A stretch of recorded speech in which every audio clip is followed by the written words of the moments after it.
Well, hello, friends. I am Jerry Hayes, and it's in my heart to do a series of. It's going to be a combination of readings and talks on our Constitution, the Constitution of the United States of America. Did you know that the Constitution of the United States of America is the oldest constitution in the world today? Although our country is one of the youngest countries in the world, yet our constitution is the oldest. Now that's amazing. Actually, it speaks of the inspiration from heaven that group of men had that we call our founding fathers. America is a unique experiment in human government. And I want to read you here some of the things that some of our founding fathers said themselves about the Constitution. And this is going to be the first episode of a series. So I want you to look for the series, and I want you to be sure to watch every episode on this series. We live in a time when our Constitution is being challenged. And Americans that have an understanding and have a God consciousness about them need to raise up on their hind legs, as it were, and fight and resist this challenge to the American Constitution that has a unique place in human government. Nothing has existed like it before. Many have tried to copy it, but there's something particular about the American people, at least up until this present point, and the American Constitution that has earned a unique place in the annals of human history. I want to read you what men like John Madison, James Wilson, Benjamin Rush, Oliver Ellsworth, and George Washington had to say concerning the Constitution. These are men that were intimately involved, and some of them were actually contributors to the framing of it and to the wording of it. So listen to what they had to say about it.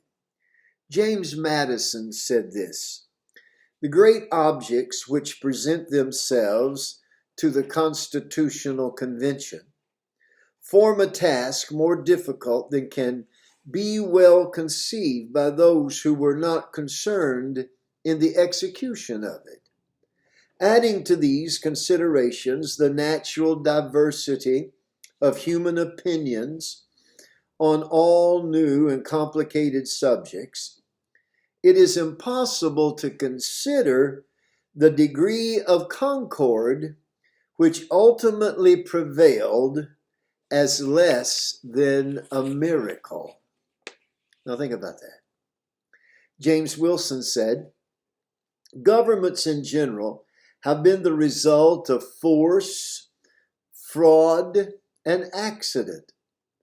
After a period of 6,000 years has lapsed since the creation, the United States exhibits to the world the first instance, as far as we can learn, of a nation unattacked by external force, unconvulsed by domestic insurrection, assembling voluntarily, deliberating fully, and deciding calmly concerning that system of government under which they would wish that they and their posterity should live." End quote. Wilson further says, quote, I can well recollect, though I believe I cannot convey to others, the impression which on many occasions was made by the difficulties which surrounded and pressed the Federal Convention. The great undertaking sometimes seemed to be at a standstill. At other times, its motions seemed to retrograde. At the conclusion, however, of our work, many of the members expressed their astonishment at the success with which it did terminate, end quote. Madison said further, quote, "Is it not the glory of the people of America that while they have paid a decent regard to the opinions of former times and other nations, they have not suffered a blind veneration for antiquity or for custom or for names to overrule the suggestions of their own good sense, the knowledge of their own solution, and the lessons of their own experiences. To this manly spirit, posterity will be indebted for the possession and the world for the example of the numerous innovations displayed on the American theater in favor of private rights and public happiness. Happily for America, happily we trust for the whole human race, the founders of the nation pursued a new and more noble course. They accomplished a revolution which has no parallel in the annals of human society. They reared the fabrics of government which have no model on the face of the globe. They formed the design of a great confederacy, which it is incumbent on their successors to improve and perpetuate. Benjamin Rush says this. Well, this statement is made concerning Benjamin Rush. Dr. Rush then proceeded to consider the origin of the proposed Constitution and fairly deduced it was from heaven, asserting that he as much believed the hand of God was employed in this work as that God had divided the Red Sea to give a passage to the children of Israel, or had formulated the Ten Commandments from Mount Sinai. Wow. Oh, what a testimony. Oliver Ellsworth said, quote, "I have often admired the spirit of candor, liberality, and justice with which the Constitutional Convention began and completed the important object of their mission." End quote. John Adams, quote, "The Constitution is the greatest single effort of national deliberation that the world has ever seen." Benjamin Franklin said, quote, "I have so much faith in the general government of the world by providence that I can hardly conceive a transaction of such momentous importance as the framing of the Constitution should be suffered to pass without being in some degree influenced, guided, and governed by that omnipotent, omnipresent, and beneficent ruler in whom all inferior spirits live and move and have their being." End quote. Madison further states, quote, "The real wonder is that so many difficulties should have been surmounted in the Federal Convention, and surmounted with a unanimity almost as unprecedented as it must have been unexpected." It's impossible for any man of candor to reflect on these circumstances without partaking of the astonishment. It is impossible for the man of pious reflection not to perceive in it a finger of that almighty hand, which has been so frequently signally extended to our relief in the critical stages of the revolution. End quote. George Washington says, quote, "It appears to me little short of a miracle that the delegates from so many different states, which states are also different from each other in their manners, circumstances, and prejudices, should unite in forming a system of national government so little liable to well-founded objections," end quote. And then Charles Pankhurdy says, quote, "When the General Convention met, no citizen of the United States could expect less from it than I did. So many jarring interests and prejudices to reconcile.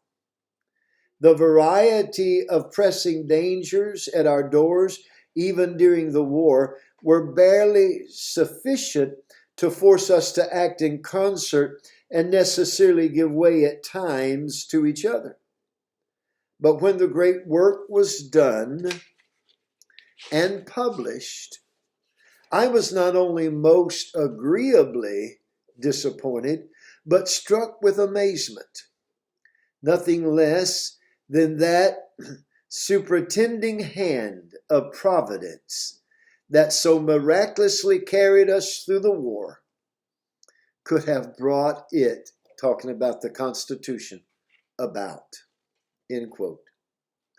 Washington further said, quote, "The adoption of the Constitution will demonstrate as visibly the finger of Providence as any possible event in the course of human affairs can ever designate it."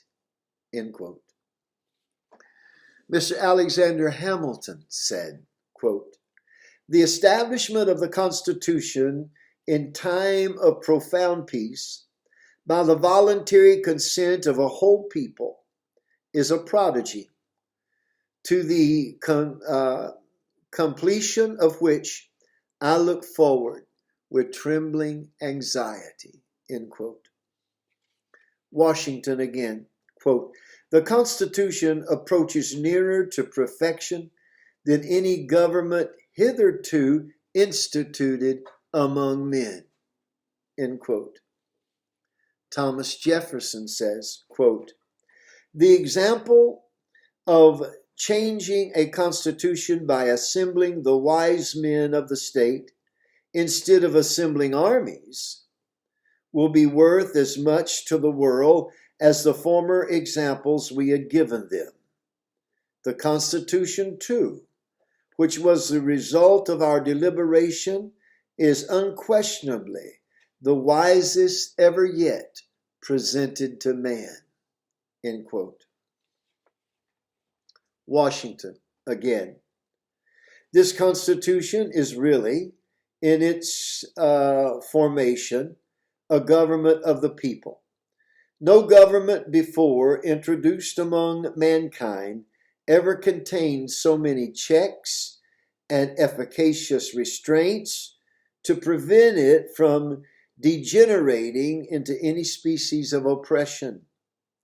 The balance arising from the distribution of the legislative, executive, and judicial powers are the best that have ever been instituted." End quote. John Adams, quote, "I first saw the Constitution of the United States in a foreign country. I read it with great satisfaction as a result of good heads prompted by good hearts, as an experiment better adapted to the genius, character, situation, and relations of this nation and country than any which had ever been proposed. I have repeatedly laid myself under the most serious obligations to support the Constitution. What other form of government indeed can so well deserve our esteem and love? End quote. Jefferson again, quote, may you and your contemporaries preserve inviolable the Constitution, which, cherished in all its chastity and purity, will prove in the end a blessing to all the nations of the earth. End quote. Madison again, quote, the happy union of these states is a wonder. Their Constitution is a miracle. Their example, the hope of liberty throughout the world. Woe to the ambition that would mitigate the destruction of either. End quote. Madison again, and lastly, quote, whatever may be the judgment pronounced on the competence of the architects of the Constitution, or whatever may be the destiny of the edifice prepared by them, I feel it a duty to express my profound and solemn conviction that there never was an assembly of men charged with a great and ardent trust who were more pure in their motives, or more exclusively or anxiously devoted to the object committed to them than were the members of the Federal Convention of 1787, to the object of devising and proposing a constitutional system which should best secure the permanent liberty and happiness of their country. End quote. Well, here we have had the thoughts of the men that framed the Constitution, of those that gave advice and those that were involved, what they felt they had produced. And here we are, all these years, all these decades, centuries later, and it still holds. Other countries will write constitutions and they'll last 20, 30, 50, 60 years, then they've got to tear it down and write another one. But ours has held. These men thought it was because that the hand of God was involved and the wisdom of God was speaking into their consciousness. I, for one, believe the same thing. And we are at a time when we need to uphold our Constitution. We need to defend it with everything that we've got, because it is a light next to the Bible that we cannot afford to have extinguished. The Lord bless you, friend, until we're together again on this particular subject. What are we going to call this? I'll tell you what we're going to call it. We're going to call it the miracle that changed the world. The political miracle. We know what the real miracle that changed the world is Jesus Christ's birth and his resurrection. But the political miracle that changed the world is the Constitution of the United States of America. The Lord bless you, friends, until we're together again on another episode of the political miracle that changed the world. God bless.